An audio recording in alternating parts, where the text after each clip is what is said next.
Welcome to Sweet Life Beat Life. We hope this video helps. You start by confirming essentials.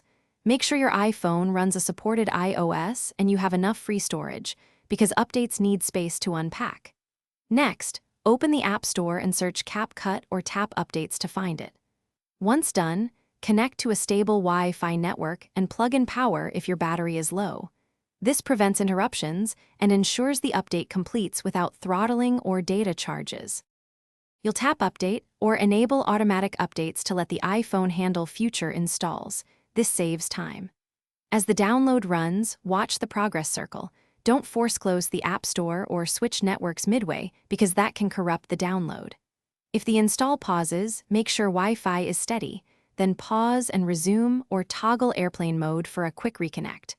Once the app shows open, iOS has completed installation and prepared the new binary for first launch. You should open Capcut right away to allow any permission prompts and to initialize updated resources. This prevents missing functionality. Then, verify your projects open correctly and explore new features or release notes. This confirms compatibility.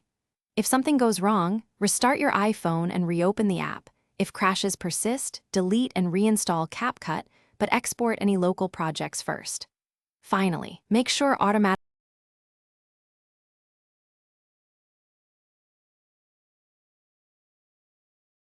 Thanks for watching. Consider subscribing if we helped you.